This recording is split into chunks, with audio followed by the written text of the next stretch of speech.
नमस्कार मित्रांनो, माझं नाव विकी. मी एक दारुड आहे. Good evening friends to alcoholics anonymous या अलौकिक संघटनेची मदत दारूपासून दूर राखल्या गेले. दारूपासून दूर राखल्या गेले. मी काय माझ्या ताकद नाहीये. मी कुठेतरी शरणागती पत्करली. मला आता दारू सोडायची इच्छा आहे. मला आता बाहेर काढ परमेश्वरा. आणि मग त्यांनी मार्ग दाखवला मला अल्कोहोलिक्स अनोनिमसचा. 7 डिसेंबर 2012 अल्कोहोलिक्स अनोनिमसची पहिली मीटिंग केली आणि तेव्हापासून आज तागायत परमेश्वराच्या कृपेने, फेलोशिपच्या मदतीमुळे, मार्गदर्शक, लिटरेचर, स्पॉन्सर जे जे काय आहे ते सगळ्या टूल्स रोजच्या रोज वापरतो मी. त्याच्यामुळे मी दारूपासून दूर राखला गेलो आज तक.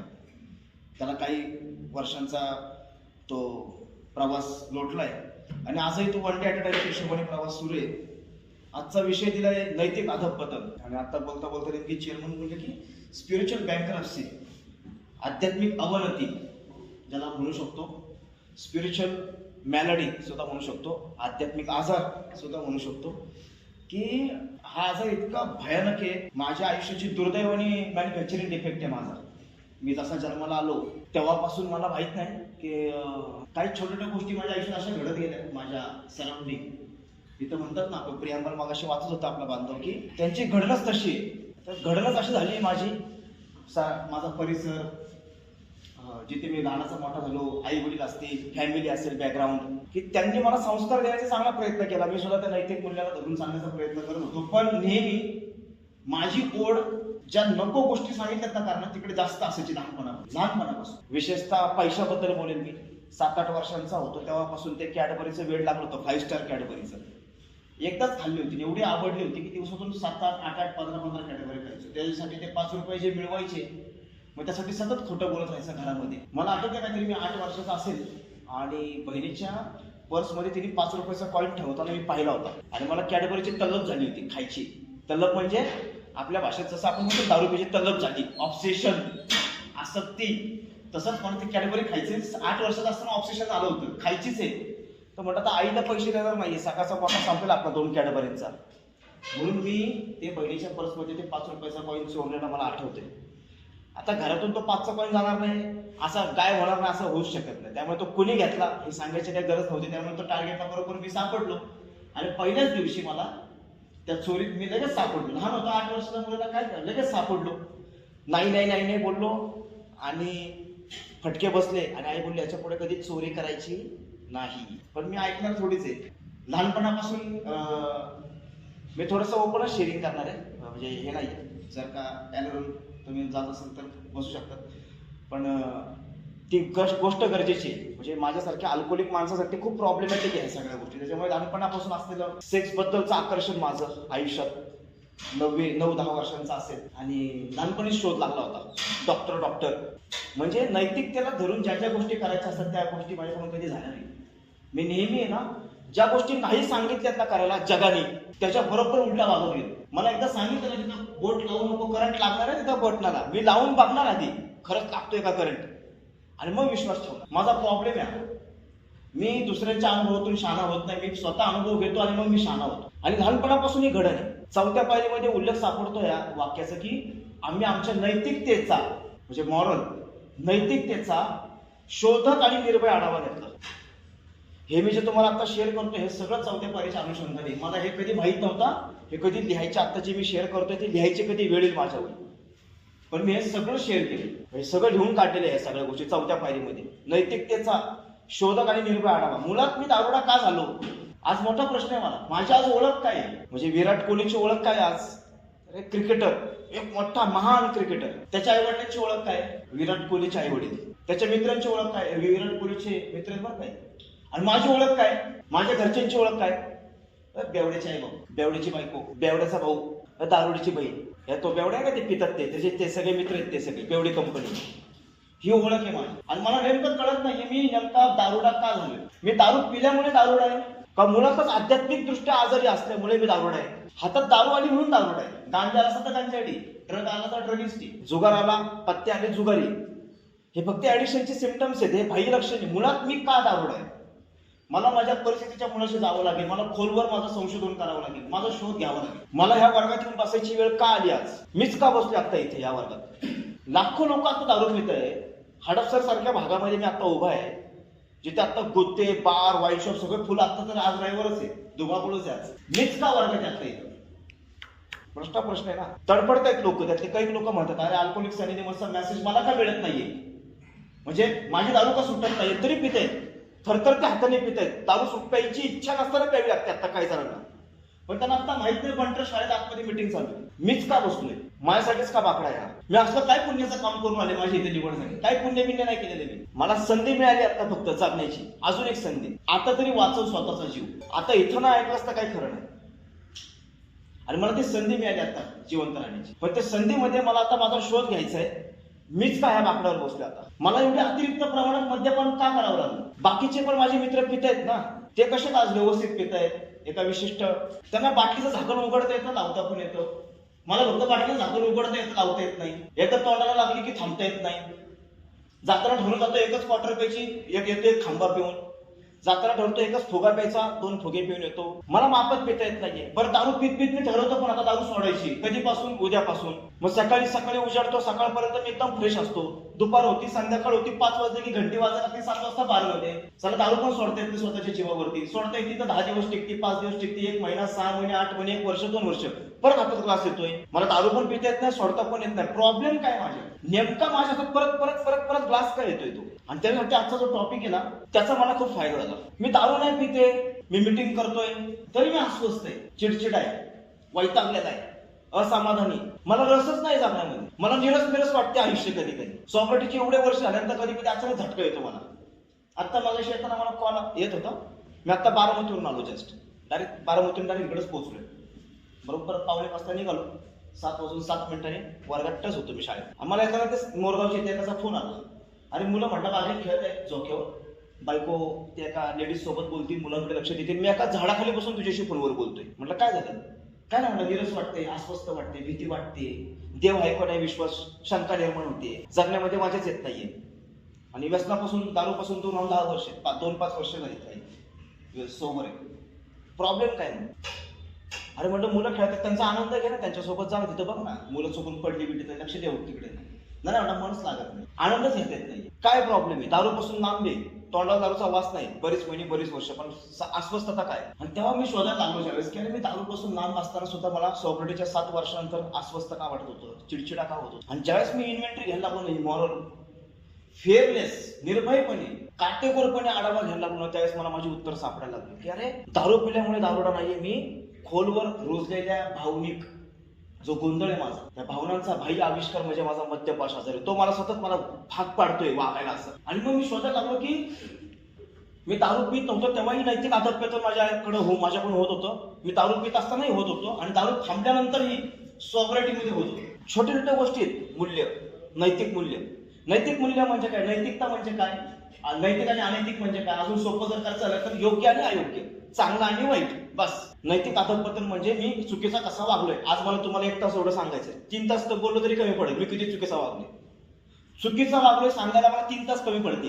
चांगलं वागायचं म्हणलं तर मला 15 मिनिटाच्या वर सांगता येणार नाही मी काय चांगला वागलो. केवढा प्रॉब्लेम आहे बघा, विचार करा. माझ्याकडे मी किती वाईट वागलोय ह्या अनुभवाचा खजाना आहे, आणि चांगलं किती वागलोय ह्याची फक्त माझ्याकडे पिशवी आहे. हा प्रॉब्लेम आहे माझा. नेमका मला उलटा करायचा आता, हाच उपाय याच्यातून बाहेर पडायचा. मला जास्तीत जास्त चांगलं वागत राहायचं आता, आणि त्याचं मला पोतं बनवायचं, त्याचा मला खजाना बनवायचा, तरच मी आजारातून बाहेर पडू शकतो. आता सांगत होते संतोष भाऊ, खोटं बोलणे, चोरी करणे, अप्रामाणिक राहणे, टोप्या टाकणे, सगळ्याच गोष्टी केल्यात ना मी. वरण भात आवडत नाही खाऊन खाऊन, मग बिर्याणीचा शोध करणे. किती दिवस व्हरायटी लागते मला, पैसा, वेगवेगळे बार लागतात, वेगवेगळ्या शय्या सोबत लागतो मला सतत वेगवेगळं लागतं. समाजाने ज्या चालीरीती रूढी मांडून ठेवल्या आहेत त्या तोडायला मला आवडतं. मला ना आठवत मी ज्यावेळेस त्या दारू पिलेलो असेल ना, मला सिग्नल पाळलेला आठवत नाही लवकर. हे ते सिग्नल लोकांसाठी, आपल्यासाठी नाही. मी कोण आहे? मी वेगळा आहे. I am someone, I am different. मी तुमच्यात नाहीये. मी या जगात ऍक्च्युअली सुपर पॉवर घेऊन आलोय असं समजायचो मी स्वतःला. मी नेहमी स्वतःला वेगळं समजण्याचा प्रयत्न केला, आणि परिणाम असा झाला की नैतिकतेला धरून मी कधीच वागलो नाही. मला जे सरळ करायचं होतं ना, आयुष्य सरळ जगायचं होतं, मला सरळ जगताच नाही. विठ्ठल रुक्मिणी मंदिरात टाळ कुटायचो, भजन म्हणायचो, अभंग म्हणायचो, सगळं करायचो. शेवटी ते एक वाक्य असायचं, मुद्दाम सांगतो मी, धार्मिक त्याला नाही, मी त्याच्यात घडलं म्हणून अनुभव सांगतो एक छोटासा. त्याच्यात एक वाक्य असायचं शेवटी, अहंकाराचा वारा न लागो राजसा, माझे विष्णू दासा भाविकांचे. आणि सगळे खाली वाकून पाया पडतात लोक एकमेकांचे. त्यात पण मी ना मोठे पाय पकडायचो, ज्याला कळलं त्याला कळलं. अहंकाराचा वारा न लागो राजसा. पाय पकडताना छोटा पाय बघतोय, याच्या कुठे पाय पडतो, लहान आहे आपल्यापेक्षा. खुनशी, अहंकारी, भीतीग्रस्त, लहानपणापासून पराकोटीचा स्वार्थी, लहानपणापासून पराकोटीचा स्वार्थी आणि नैसर्गिक प्रवृत्तीच्या परमेश्वराने दिल्यात. नॅचरल इन्स्टिंक्ट, सिक्युरिटी, सेक्स आणि सोशल अतिरिक्त प्रमाणात वापर आणि मर्यादेच्या पलीकडे खतरनाक वागलोय. त्याच्या पलीकडे मर्यादेच्या पलीकडे मर्यादा ओलांडून टाकल्या सगळ्या. म्हणजे त्याला एक लिमिटेशन, लक्ष्मण रेषा, ज्याला आपण सोप्या भाषेत जर समजत झालं तर लक्ष्मण रेषा असते प्रत्येक गोष्टीला ना, ती ओलांडायची नसते ना, त्या सगळ्या ओलांडल्यात. आजही नॉर्मल माणसांसाठी दारू चांगली आहे, माझ्यासाठी नाही राहिली. आता माझा कोटच संपला. का? कारण तिचा जो योग्य वापर करायचा होता त्याच्या पलीकडचा मी वापर केलाय, म्हणून आयुष्यात वाट लागली माझ्या. मला लिमिटमध्ये नाही पिता आली, त्याचा परिणाम माझ्या जीवनावर झाला. सोशल, समाज कशासाठी दिलाय तर समाजामध्ये समाजप्रिय असतो माणूस, त्याच्यामध्ये स्वतःला तो सुरक्षित समजतो, तो एकटा नाही राहू शकत. माणूस हा समाजप्रिय माणूस आहे, त्याला समाजाची गरज असते. तो समाजात कशासाठी राहायचं असतं तर नॉर्मल माणसांनी माणसांसारखं राहायचं असतं, माणुसकीने, त्याला म्हणतात समाज, त्यात राहायचं असतं. माझं त्याचा प्रॉब्लेम काय, त्यात मी कसा टॉपला राहील. मी जिथे जाईल तिथं टॉपला पाहिजे, नातेवाईकांच्या टॉपला, घरात टॉपला, मित्रांमध्ये टॉपला, वर्गात टॉपला, शाळेमध्ये वर्गाचा सेक्रेटरी, फुटबॉल टीमचा कॅप्टन. कॅप्टनच्या अंडर मी नाही, माझ्या अंडर माणसं पाहिजे. कंट्रोलिंग नेचर, मला सतत लिडरशिप करायला आवडली. वरती वरती वरती. परिणाम काय झाला, मी माझा अहंकार पोसत राहिलो. सेक्स इन्स्टिंक्ट कशासाठी दिले मला परमेश्वराने, वंशवेल वाढवण्यासाठी, प्रोजोत्पादनासाठी. मी काय केलं, अनैतिक संबंधांमध्ये अजून सुख, अजून सुख, अजून सुख. किती सुख मिळाल्यानंतर तू शांत होणार आहेस. कशासाठी दिले ते देवाने तुला, ईश्वरी देणगी. देवाने म्हणजे निसर्गाने ती देणगी कशासाठी दिली तुला, फक्त वंशवेल वाढवण्यासाठी, त्याच्या पलीकडे काहीच नाही. आणि मी काय केलं, त्याचा नैतिकतेला तोडून, त्या नैतिक मूल्यांना तोडून, त्या सगळ्या मर्यादा तोडून त्याच्या पलीकडचा प्रवास केला. पलीकडचा.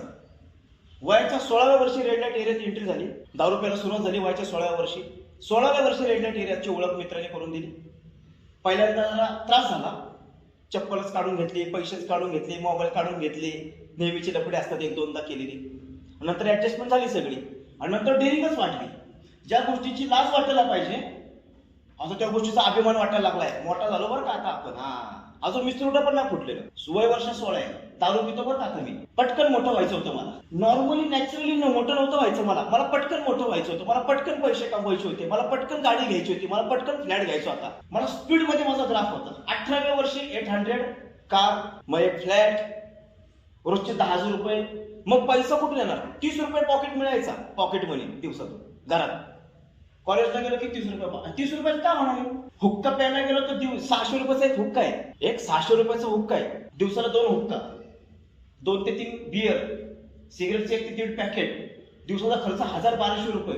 एवढे पैसे आणायचे कुठून, 30 रुपये पॉकेट मनी. कारण कुटुंब मिडल क्लास फॅमिली, वडिलांचा अल्कोहोल जाऊन वेगळंच, तो राडा वेगळाच घरातला. ऍडमिशन फॅक्टरीत होते ते वगैरे वगैरे ते जाऊ देतात, त्या ह्याच्यात जात नाही. माझं काय, मग मला मित्रांनी सांगितलं. मग मित्र पण असे होते, विठ्ठल रुक्मिणी मंदिरात टाळ फुटणारा, आईवरनं शिवी न देणारा मी, वरच्या बटनांची कॉलरची बटणं लावणारा मी. आता कॉलेजला गेलो, शर्टाची 2 बटणं उघडी, बाह्या फोल्ड, गंध लावलेला, छाती पुढं, वाटारवाडी, पोलीस लाईन आणि गोखलेनगर आणि गावठीतले मित्र. पहिली सिक्युरिटी, भांडणं करणारी, कमरेला हत्यार लावणारी. पुढची 3.5-4 वर्ष गुन्हेगारी डायरेक्ट, एंट्रीज डायरेक्ट. अरे म्हणलं इकडे लय पैसा आहे, इकडे म्हटलं. मग तिकडे वळालो, एवढे पैसे. अरे बापरे म्हटलं, काय ह्या पैशाचं करायचं काय. मग काय तेव्हा आईला चुकीचा मार्ग नाही. मग ते काय केलं ते जास्त सांगत नाही बसत मी. जे 2 नंबरचे नंतर जे करायला लागतं ते सगळं केलं. सुपारी घेण्यापासून, खंडणी मागण्यापासून सगळ्या गोष्टी केल्या. हत्यारं घेणे, विकणे, आणणे, ते परत इकडून 5,000 घेणे, इकडून 8,000 विकणे, तिथलं मधलं गॅप आपण सगळ्या गोष्टी झाल्या. ज्या सर्टिफिकेट, ज्या फाईलमध्ये माझ्या लांब उडीच्या, फुटबॉलच्या मेडल्स आणि सर्टिफिकेट्स मध्ये फाईल्स हे असायचे, मेडल्स, सर्टिफिकेट्स, त्याच्यात आता हत्यारं ठेवायला लागलो. आई सारखी म्हणायची, 2 दिवसाला तू ती फाईल का उघडतो, अगं ती मला आठवण बघतो मी सर्टिफिकेट्स. तिला माहिती आहे कसं आत काय ठेवतो. स्मगलिंग करणे, सगळ्या गोष्टी सुरू झाल्या आयुष्यात. वयाच्या 17व्या-18व्या वर्षी रोजचे 10,000 रुपये उडवायला लागलो. एकदा असं भाऊ, आई आणि मी, आम्ही 3 जण हिशोबाला बसलो होतो. म्हटलं 10,000 रुपये डेलीच्या हिशोबाने 3.5 वर्ष उडवले. 1.25 कोटी 1.5 कोटीच्या पुढे आकडा गेला. पैसा बघितला, मित्र बघितले, गुन्हेगारी बघितली, सगळं बघितलं, सगळं केलं. सगळे अनैतिक कामं करत राहिले. कशासाठी करत होते, वर्चस्व निर्माण करण्यासाठी. सेक्स, मनी, पॉवर ह्याच्यासाठी मी काही करू शकतो. त्या तळजाई टेकडीवरती एक पॉइंट असा आहे, जर कोणी गेला असेल तर तिथून बऱ्यापैकी 3/4 पुणे दिसतं, असं पूर्ण पुणे दिसतं असं एक भाग पुण्याचा. त्याच्या टेकडीवर उभा असायचो, हातात सिगरेट, दारूचा ग्लास भरलेला आणि आमच्या आखाड पार्ट्या सारखेच चालू असायचे. असं ते पाय बी ठेवून असं उभा असायचं. मित्र बोलायचं, क्या रे भाई क्या सोचलेला आहे भाई, एक दिने पुन्हा पे राज करून दा. मानसिकता फ्लेक्स लागला आपली सगळीकडे, दाखवतात सगळ्यांना मी कोण येते. मानसिकता, खुनशी स्वभाव, खालच्या थराला. आणि हे जे करत होतो ना, ह्याच्यात मला किक मिळत होते. किक मला किक मिळते ना ज्या गोष्टीतून, मग मी त्या अजून गोष्टी करत जातो. खरंच हे योग्य होतं का? नैतिकतेला धरून होतं का? नव्हतंच. मारताना क्रूरता असायची. म्हणजे एक टाइम असा होता मित्रांनो, विश्वास ना बसतात, की एखाद्याला जर का चुकून माझा पाय लागला तर मी 10 वेळा पाया पडायचो 10वी पर्यंत.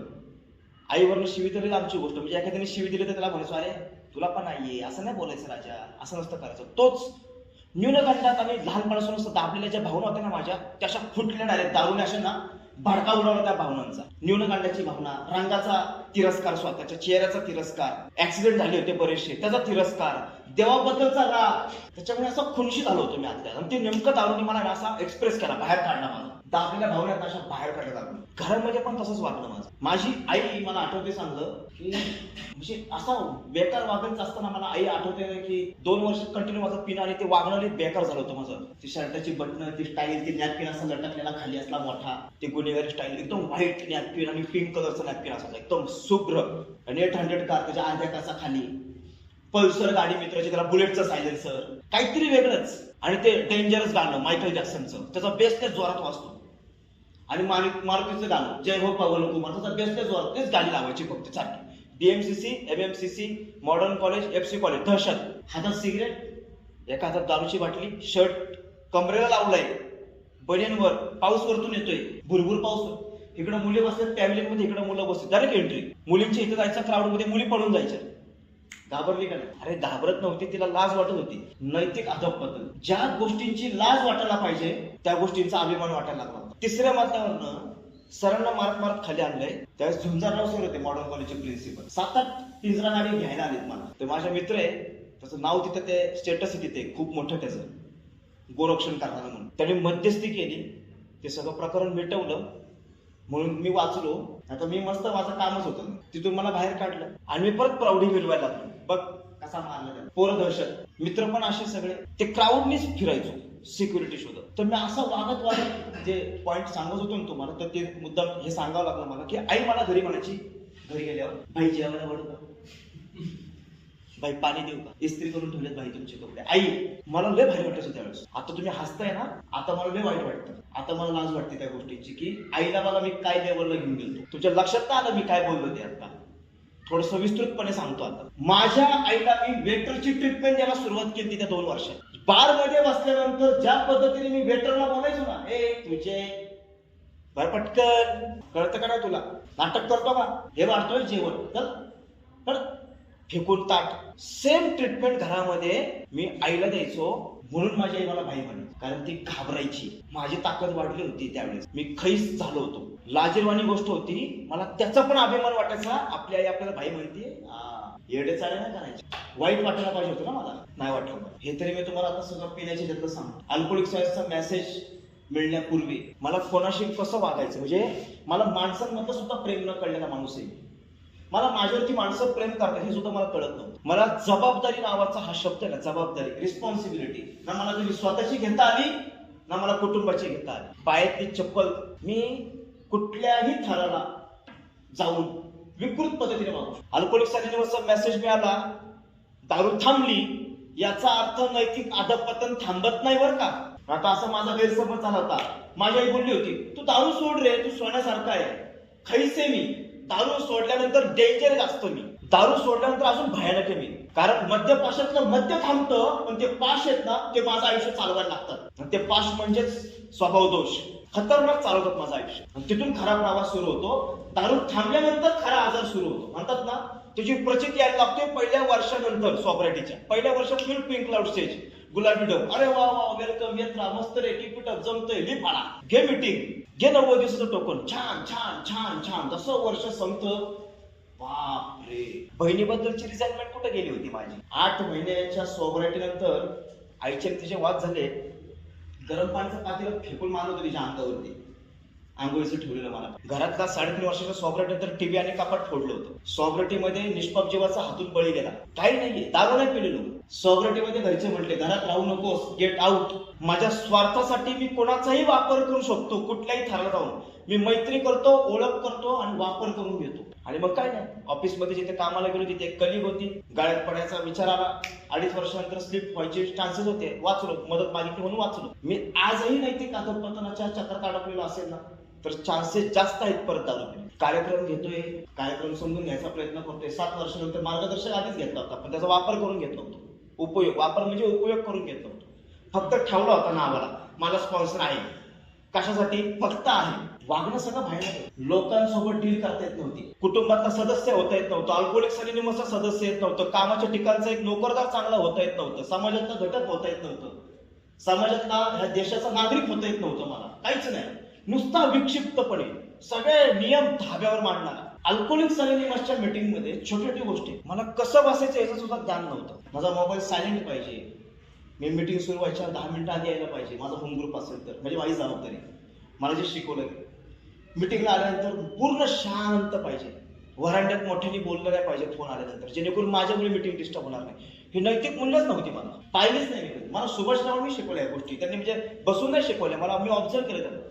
त्या व्यक्तीने आज ती जगात नाही, आज 4-6 महिन्यापूर्वी गेले ते. एकदा इंटरग्रुपची मॉर्निंग मीटिंगचा उल्लेख झाला आता मागाशी, आणि मीटिंग झाली आणि आम्ही बाहेर पडलो. बाहेर पडतो सुभाषराव बाहेरच बसले, बाहेरच्याच पॅसेजमध्ये बसली होती मीटिंगला. बाहेर आले, लांब गाडी लावली होती. म्हटलं सुभाषराव एवढा का लांब गाडी लावतो म्हणे तुम्ही? अरे विकी कसं आहे, माझ्या नातीला सोडून मी शाळेतून येतो, तर मला याला 7:35 होता. 5 मिनिटं लेट होता मीटिंगला. तर माझ्यामुळे माझ्या गाडीचा आवाजाचा डिस्टर्बन्स आतमध्ये होऊ नये म्हणून मी गाडी थोडी लांब लावतो. एवढी छोटी गोष्ट शिकून गेली ती व्यक्ती मला. माझ्या आवाजाचा डिस्टर्बन्स, ते प्रियम्बलचं एखादं वाक्य चुकून नावगात्याच्या कानातून मिस होऊ नये, कानावरचं, म्हणून मी काळजी घेतो. एवढे छोटी गोष्ट असते नैतिक मूल्यांमध्ये पाळणे. मी ती सुद्धा पाळत नाही, मी पाळतच नसतो. मला अल्कोहोलिक सायन्सच्या मीटिंगमध्ये महत्व वाढायला नाही, स्वतःचं वाढवायला नाही तर कमी करायला यायचंय हे कळायला सॉब्रेटीचे 11.5 वर्ष झाले. हे तर महत्व कमी करायची जागा आहे, वाढवायची. 0 होऊन बसायची जागा आहे, शांत बस. आता मार्गदर्शकाने 2 महिन्यापूर्वी सांगितलं की आता 12 वर्षाने तुम्हाला आता सोबर आहेत तुम्ही, 12.25 वर्ष. आता जरा 12 वर्षानंतर आता थोडंसं मागं बसा, आता नवगातीला पुढे बसू देत म्हणून 12 वर्षानंतर आत्ताशी जागे 1.5 महिन्यात आता मागे बसतो. शेवटी आता 12 वर्षाचा सिद्धार्थने आता 10 वर्षाला ओळखतो. राजेंद्र भाऊ मला आता जवळजवळ 10-12 वर्षाला ओळखतात. ह्यांनी मला पाहिलं, मी कधी पहिला बेंच नाही सोडला, पण आता मी मागे बसतो. का बसतो माहितीये का? कारण आता मी ऐकायचा प्रयत्न करतो. मी अजून पण स्वतः हेकेखोरा पण ठेवला असताना तर अजून वाटणार. सॉब्रेटीमध्ये सुद्धा मी क्रूरपणे वागू शकतो. मी सॉब्रेटी सुद्धा जास्त घातक आहे खरं, जसं मागाशी म्हणलो तितकं अजून वाईट वागू शकतो. जसं मागाशी म्हटलं की दारू थांबली म्हणजे नैतिक मूल्य आणि एकदम मी छान वागतो, असं होत नाही. आजार तसाच आहे. ह्या आजारावरती जर का ह्या आजारातून बाहेर पडत असेल, mental obsession coupled with physical energy, मानसिक ओढ तसेच शारीरिक एनर्जी, असाधारण शारीरिक ओढ, तर याच्यातून एकमेव उपाय आहे. आध्यात्मिक आजारावर मात करण्यात आली की आम्ही मानसिक आणि शारीरिक दृष्ट्या सुधारण्यासारखे होतो. आणि आध्यात्मिक आजार इतका खतरनाक आहे माझा, तो इतका खोलवर दडलेला आहे, इतका खोलवर दडलेला आहे, त्याला रॉक बॉटम शोधावा लागतो आणि तो 4थ्या पायरीत सापडतो. 4थ्या पायरीत दिल्यानंतर 5व्या पायरीत सापडतो मार्गदर्शकाच्या मदतीने. आता 1-1.5 वर्षापूर्वीची गोष्ट आहे. लॉकडाऊन झालं, लॉकडाऊन मध्ये व्यवसाय बंद पडला, चहाचा हॉटेल, विकी शेड झाला. तिथून परत लॉकडाऊन मध्ये हॉटेल बंद पडल्यानंतर परत रस्त्यावरती फुटपाथवरती स्टॉल लावून नाश्ता विकायला लागलो. मग डिलिव्हरी बॉयचं काम करायला लागलो. आर्थिक चंचल भासायला लागली. सिगरेटचं प्रमाण वाढलं. सिगरेट बंद केले की 120-300 फुलचेल पान खायचो, 25-25 पान खायचो, 10-15 पान खायला लागलो. मी आपला मास्क लावलेला असायचा. हे सांगतोय नैतिक मूल्यांमध्ये कसं येते, नैतिक अधःपतनामध्ये. बायको मागे बसली होती एकदा आणि मठात चाललो होतो आम्ही धनकवडीच्या. साडी घालून बसलेली होती आणि मी गाडी चालवत होतो. मी पान खाल्लेलं होतं आणि मला चांगलं आठवतंय, मी असं ते बाजू रोडच्या शॉर्टकट मधून अशी गाडी काढली, आलो तिथे. बायको माझ्याशी बोलतीये, मी आता माझं चालू होतं आणि सिग्नलला गाडी थांबली. असा मास्क खाली घेतला, एवढा तो तोबरा भरलेला होता ना अख्खा. तुम्ही विचार करा, जवळजवळ 3.5 किलोमीटर 4 किलोमीटर तोबरा भरला होता तो अख्खा. केवढा भरला असेल ते. त्या फुटपाथच्या इथं सिग्नलला मी कोपऱ्यात ते थुंकलो. बायकोच्या साडीवर उडणार नाही याची मी काळजी घेतली. तुम्हाला विश्वास नाही बसणार, मी ते थुंकल्यानंतर मला माझीच किळस आली. मी खरंच देशाचा नागरिक म्हणून घेण्याच्या लायकीचा आहे का? मला कुणी अधिकार दिलाय असल्या घाणेरड्या पद्धतीने थुंकायचा रस्त्यावर? नैतिक मूल्य हे सुद्धा पाळावी लागतात, ह्याचं सुद्धा मला भान नव्हतं भान. दोन माणसं जर का चर्चा करत असतील तर त्यांच्यामध्ये पटकन जाऊन बोलायचं नसतं, तर शांत उभं राहायचं असतं, त्यांची परमिशन घ्यायची असते आणि मग बोलायचं असतं. एटिकेट सुद्धा पाळायचं ज्ञान नव्हतं. एखाद्याचा फोन जर का वेटिंगवर एकदा लागत असेल तर दुसऱ्यांदा एकदाच लावायचा असतो, दुसऱ्यांदा वाट पाहायची असते 10 मिनिटं 15 मिनिटं, पुन्हा एक मेसेज सोडायचा असतो किंवा अर्ध्या एक तासाला पुन्हा एक रिमाइंड कॉल करायचा असतो. That's it, enough. त्याला जर तू महत्वाचा वाटत असेल तर तू तुला कॉल बॅक करील, नाहीतर नाही करणार त्या क्षणी. तू जर का बिझी असेल तर समजून घ्यावं लागतं तुला, तो काहीतरी कामात असते म्हणून तो कॉल बॅक करत नाहीये. तुला चिडचिड करून रागराग करून त्याला ब्लॉक करायची गरज नाहीये. आणि आमच्या दोघांमध्ये तेवढा वेळा होतो ना सिद्धार्थच्या माझ्यामध्ये, की आता जर का आमच्या मागच्या रविवारी फोन झाला ना, आज आमचा प्रॉपर फोन झाला मागाशी 20 मिनिटं. सारखा तो करतो, मी बिझी, तो मी केला की तो बिझी. 8 दिवस झाले पण आम्ही अजिबात ना खुन्नस नाही, काही नाही, एकमेकांना ब्लॉक केलं नाही, काही नाही. मला माहिती आहे तो पण बिझी, मी पण बिझी. मला माहिती जेन्युइन कारण असणार, त्यालाही माहिती आहे गॅरंटी हा असा मुद्दाम करणार नाहीये.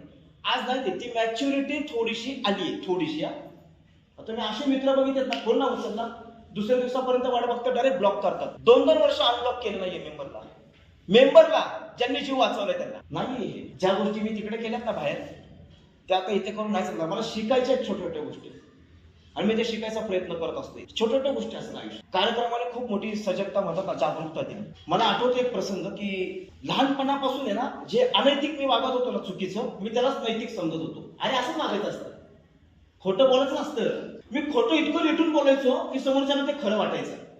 आणि नंतर मी इतकं खोटं बोलायला लागलो की ते मला खरं वाटायला लागलं. टोप्या टाकायचं नसतं, जन्मसिद्ध अधिकारी तो आपला. टोप्या टाकणे, चुकीच्या गोष्टी करणे, हे सगळ्या गोष्टी ना मी जगायला लागलो. दारू पिणं माझं कसं बरोबर आहे हे मी लोकांना पटवून सांगायचो, समर्थन करायचो माझं दारू पिण्याच्या आजाराचं. नाही, नैतिकतेला धरून नाही तुझं दारू पिणं भाऊ. तुझ्या दारू पिण्यामुळे एका जरी व्यक्तीला त्रास होत असेल तर समजून जातो चुकीच्या मार्गावर आहेस. आणि ती व्यक्ती अन्य असेल तर ठीक आहे, ती व्यक्ती तू स्वतः जरी असशील तरी समजून जा, तुला तुझं आयुष्य खराब करण्याचा अधिकार नाही दिलेला. नैतिकतेमध्ये एकच जर का असं ओव्हरऑल एक वाक्य काढायचं झालं तर साधं सोपं आहे. ज्या गोष्टीमुळे मला आणि इतरांना त्रास होतो ते सगळंच अनैतिक आहे. मला या जगामध्ये, या पृथ्वी तलावरती निसर्गाने जे जे निर्माण केले, निसर्गाने, आणि हे सगळं निसर्गाची निर्मिती आहे. मानवाची निर्मिती पण निसर्गाचीच निर्मिती, आणि माणसाने जे निर्माण केले ते पण निसर्गानेच निर्माण केलेले, ते माणसाची निर्मिती नाहीये.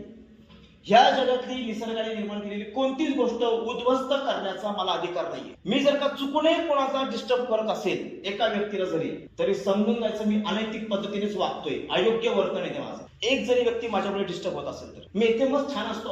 हे तर नवीन नावागत आलं की त्याला पॅम्पलेट देणार, त्याला 4 गोष्टी समजून सांगणार, हवचा प्रोग्राम नंबर देणार, आणि घरी गेल्यावर पिठलं भाकरी केल्यावर तुझ्या आईचं तुला कळत नाही का एवढं ताटबीट. भयानक आहे मी, दुहेरी व्यक्तिमत्व आहे माझं. माझे खायचे दात वेगळे, दाखवायचे दात वेगळे.